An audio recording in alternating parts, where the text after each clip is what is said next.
Salut, le fameux salut. Alors aujourd'hui, je voudrais te parler des grosses, très grosses difficultés à vouloir immigrer, plus particulièrement ici, dans la communauté métropolitaine de Montréal. Donc ça fait suite effectivement à mes dernières vidéos sur l'arrêt de l'immigration, plus particulièrement ici au Québec. J'appellerai ça comme ça, puisqu'on va régulariser que 45 000 personnes sur 270 000 résidents temporaires pour l'année 2026. Donc on voit qu'il y a énormément de gens qui vont devoir quitter la province du Québec, soit pour aller ailleurs au Canada, soit pour retourner dans leur pays d'origine, tout simplement à cause de la politique du gouvernement du Québec. Je te renvoie aux dernières vidéos que j'avais faites sur le sujet. Mais aujourd'hui, on va parler effectivement de cette impossibilité par rapport à la communauté métropolitaine de Montréal. Alors déjà, beaucoup de monde pense que c'est juste Montréal qui est concerné, mais pas du tout. Regarde, ça c'est la CMM, la communauté métropolitaine de Montréal. Donc Montréal est en vert, ici on a Laval, on va avoir Longueuil, Brossard, la Rive-Sud, on va avoir Repentigny ici, Terrebonne, l'Assomption, jusque dans l'ouest ici, tu vois. Donc c'est vraiment tout ça, la CMM, ça représente 82 municipalités. Tu peux aller voir toi-même d'ailleurs si tu le veux, ils ont un site internet, la communauté métropolitaine de Montréal, et comme c'est indiqué en arrière de moi, ce que je viens de dire, 82 municipalités, soit 4,3 millions de personnes sur 9 millions de personnes qui habitent au Québec. Donc c'est presque pas tout à fait 50% des gens. Bon, qu'est-ce qu'il en est? En fait, si tu vas sur le site du gouvernement du Canada, embaucher des travailleurs étrangers temporaires au Québec, c'est indiqué ici, tu vois, refus de traiter des demandes de l'IMT pour des postes à bas salaire dans les régions métropolitaines de recensement et postes à bas salaire à Montréal et à Laval. On parle avec un taux de chômage de 6% ou plus. Donc ça, c'est voulu par le gouvernement du Québec et appliqué par le gouvernement du Canada, qui est la personne qui effectivement délivre les visas et les permis, même si c'est le Québec qui le demande. Donc voilà, c'est ça qui se passe. Alors cette mesure a été reconduite avec l'annonce du gouvernement jusqu'au 31 décembre 2026 pour le moment, donc on en a encore au moins pour une bonne année. Dans les faits, ce gel concerne uniquement donc la communauté métropolitaine de Montréal et de Laval pour les emplois dont le salaire horaire est inférieur. Là, ils disent région parce que c'est un vieil article, mais ils l'ont dit clairement dans l'annonce, c'est la CMM, hein, donc tout ce dont j'ai parlé.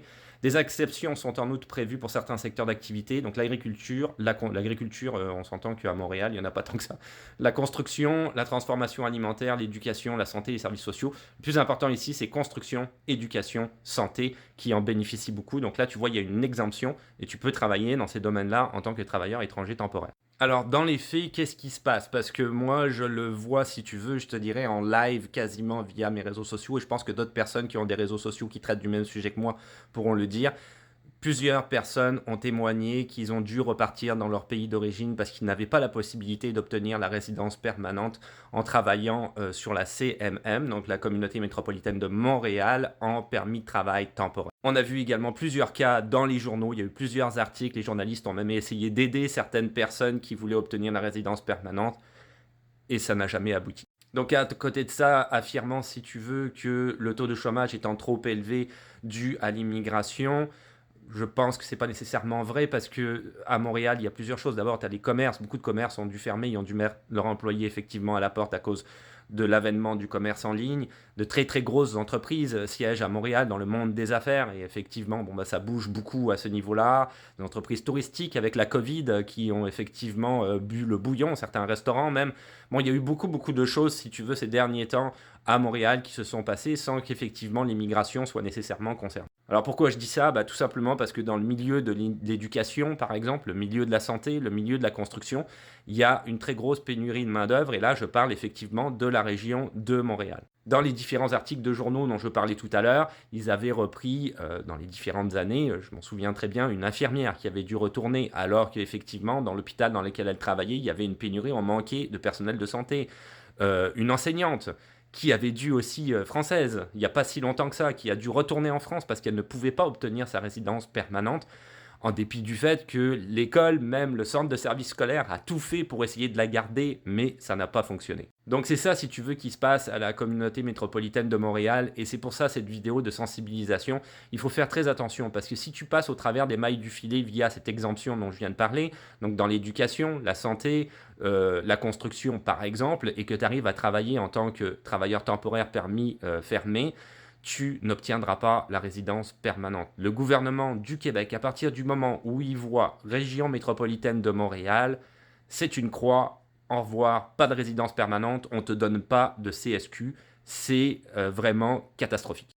Je terminerai sur mon opinion, c'est entièrement, comme d'habitude, contre-productif d'un point de vue économique. On a besoin de beaucoup de monde dans la région de Montréal, beaucoup de postes sont vacants. Dans les domaines dont je viens de te parler, je ne parle pas de l'informatique ou du milieu de jeux vidéo où effectivement il pourrait y avoir un fort taux de chômage à l'heure actuelle. Je pense plus particulièrement aux jeux vidéo parce qu'on en a parlé dernièrement. Mais ça ne concerne pas, si tu veux, les besoins essentiels qu'on a dans la société à l'heure actuelle et que l'immigration pourrait venir combler aisément. Je pense également aussi à la garderie pour la petite enfance, par exemple. Donc voilà, mais ne tombe pas dans le piège, vraiment, en tant qu'immigrant, évite la région de Montréal si tu veux t'y installer de manière permanente. Si maintenant tu as un travail temporaire et qu'effectivement tu as d'autres possibilités, comme par exemple d'aller ailleurs au Canada ou ailleurs au Québec, pourquoi pas? Je pense plus particulièrement au cas des infirmières qui peuvent changer d'ordre. J'ai parlé avec une infirmière il n'y a pas longtemps. Je me souviens qu'il y avait une infirmière sur mes réseaux sociaux il y a une année, l'année dernière. Elle travaillait à Gatineau. Et en fait, en tant qu'infirmière, et elle n'arrivait pas à obtenir ses papiers de résidence permanente, et elle s'est fait embaucher à Ottawa, qui est de l'autre côté du pont. Et finalement, en passant par l'Ordre des infirmières de l'Ontario, elle a réussi, si tu veux, à faire en sorte d'augmenter la procédure pour obtenir la résidence permanente, mais cette fois via le fédéral et non le provincial. Donc elle a pu changer. Mais ça, il faut voir avec l'ordre professionnel en question, c'est des exceptions. Donc, fais bien attention à toi, ça, c'est encore un autre piège. Travail temporaire, oui, peut-être. Résidence permanente, non, c'est sûr. Là-dessus, je te dis à plus.